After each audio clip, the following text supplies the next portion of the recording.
Hey everybody. I wanted to make a video for you on the fundamentals of how to train your dog because if you want to have a well-behaved dog, you can be thrilled to have by your side and never have to worry about, and also a happy dog who loves his or her life, you need to know certain things to start to do, as well as certain things you should avoid as a dog owner. So cheers to you for coming to this video to learn more.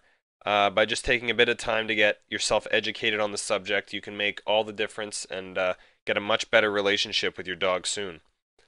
Even if you've tried to train your dog before and he or she seems resistant, you can overcome that by getting into the psychology of your dog and knowing more about it. It'll allow you to communicate more fully with your dog as well, and you'll end up having a better relationship. So I wanted to give you a video full of very important tips you need to know before you start training your dog, and some things you can do to make sure that your dog is always calm and under control and well behaved. And I wanted to tell you about a site that will help you with this stuff too. Um, you'll end up having a better understanding of dog behavior, and you'll feel like a real dog owner because you'll have a great relationship with your pet. You'll avoid trouble with other people. Say your dog might bite someone, and that could result in legal action even. And you'll never be the guy with the out of control dog that nobody wants to hang around with.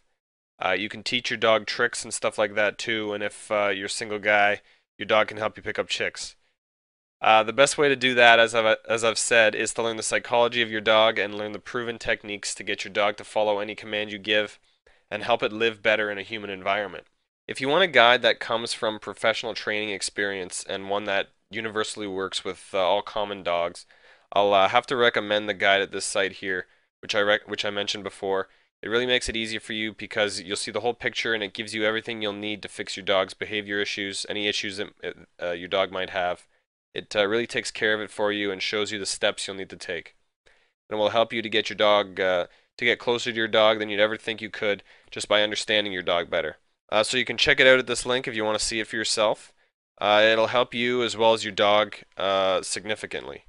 But for now, I want to give you 6 important tips you need to keep in mind while training your dog so you can live better together. Number one, this is about instinct and ancestry. It's vitally important to understand the instincts, natural behaviors, and ancestry of your pet dog. Domesticated dogs all descend from wolves. Many of the behaviors and instincts of the wolf are still present in your pet. These instincts have remained present and strong throughout the course of the domesticated dog's evolution. Behaviors such as barking at strangers and being on guard are perfectly natural. The role of any dog is to protect his or her pack against potential threats.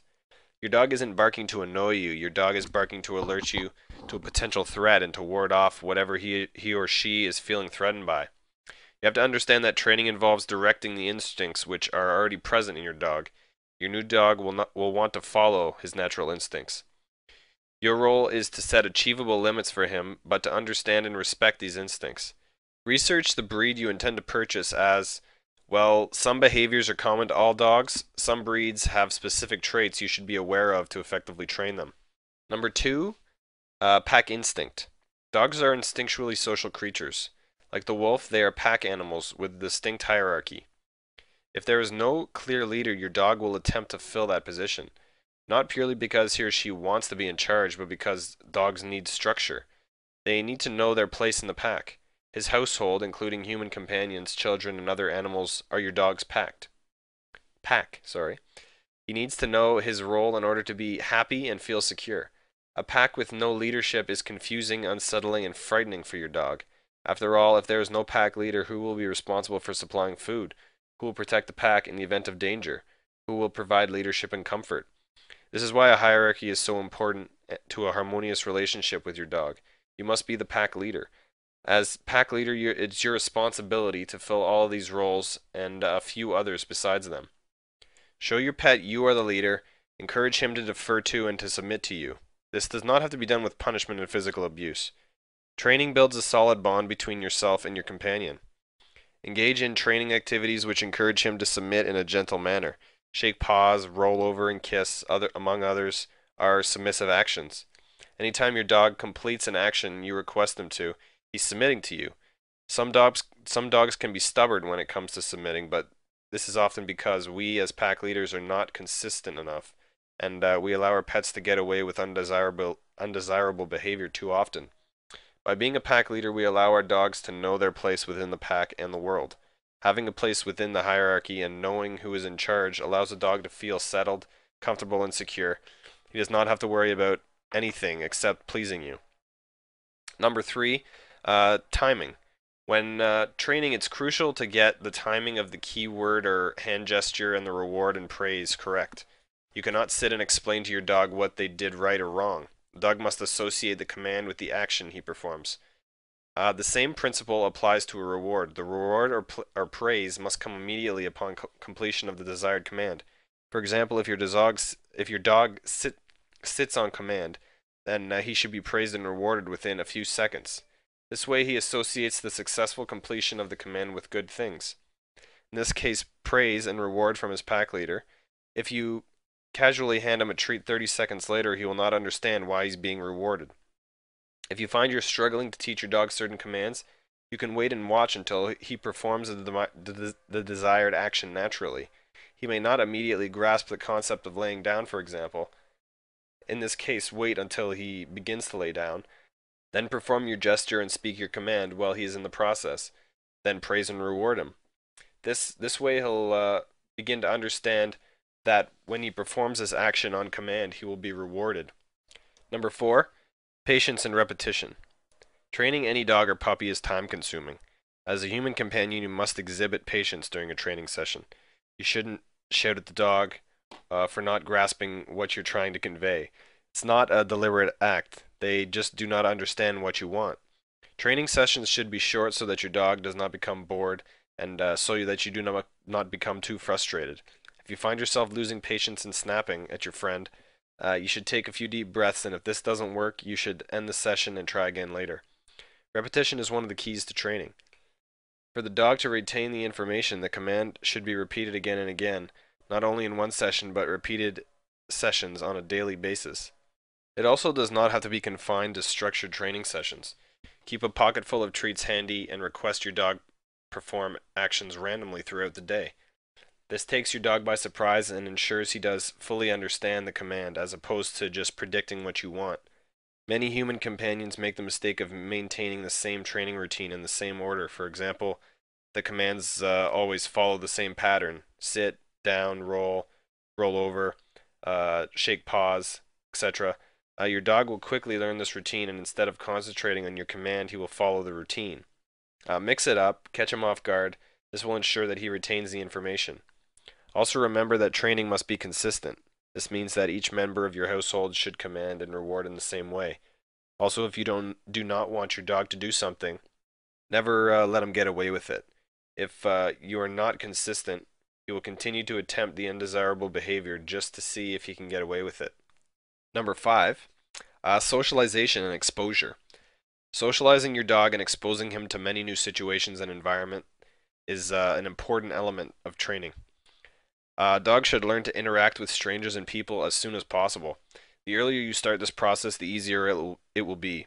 He should not automatically view strange people and animals as a threat when on a walk, for example. He should also not run over manically to the strange person or animal and jump all over them, but instead be taught to greet calmly before engaging in play. This is for their own safety as well as to make them well-mannered and socially acceptable. Repeatedly exposing them to new environments and unfamiliar noises helps to reduce anxiety. Conducting training outdoors or in new or busy environments is a true test of your dog's ability to restrain itself and perform with many distractions. A very common theme at training classes is, well, he can do it at home, I don't know why he won't do it here. At home, which is his regular safe environment, he will perform desired actions quickly once he's grasped the concept. This is because there are very few distractions and no strange people or animals. Doing the same in classes or anywhere else for that matter is an entirely different ballgame. Often a dog will stay for a whole minute indoors when you get to training and the trainer asks, can he stay? And his companion says yes, he can do it for a whole minute. In reality, you'll be lucky if he manages 10 seconds before getting up and running off to explore. To combat this, you should train your dog away from home as much as possible, even if it's just giving a few simple commands while you're out for a walk or in the park. The more he's exposed to training with distractions, the quicker he will learn to ignore the distractions and focus on you, his pack leader. Number 6, punishment, training, and interaction.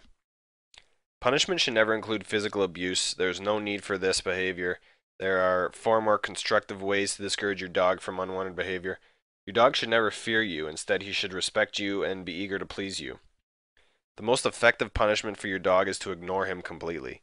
If he has done something that you don't like, just turn your back on him, give him no attention at all. Your dog wants your attention, so do not give it to him. You can also gently but firmly turn his muzzle, look into his eyes, and with a low tone tell him no. This is the equivalent of a growl from the pack leader. Never lash out at your dog. All this does is produce a dog who is nervous of you and anyone else who raises their hands to him. Training sessions should be fun and exciting for your dog and a brilliant way to build a better bond. Always finish on a positive note, never finish on a failure. Your dog needs to remember the fun, the rewards, and praise so that he remains eager to do it all again. Interact with your dog, praise him for desirable behavior, speak in a silly voice, whoop and squeal at him when he performs well. This way he learns when you're pleased with him and recognizes your tone of voice. So imagine that you didn't have to worry if your dog will get into trouble around your house or worry that it might annoy or even hurt you or other people, among 1,000 other worries that you might have about your dog. Think about what it will be like if your dog is incredibly well behaved and does whatever you ask it to. Imagine it can do impressive tricks and that you'll be able to show your dog off instead of being ashamed of its behavior. And that your dog was happy and content and not confused by its environment. That'd be great, right? Well, you can do that yourself if you just find out a little more about it. Now, it'll take a bit of time to train your dog, and it'll depend on how well you learn to train your dog and how well your dog starts to learn. So you should be prepared for that. But once you know how to keep control of your dog and once your dog is trained in the coming months, your dog will be a much better companion and he or she will also be more adapted to a human environment and happier. And you'll be able to play better and teach your dog tricks and do more fun things together. If you want something that'll show you the way to train your dog as fast as possible, I really have to recommend the guide I talked about earlier.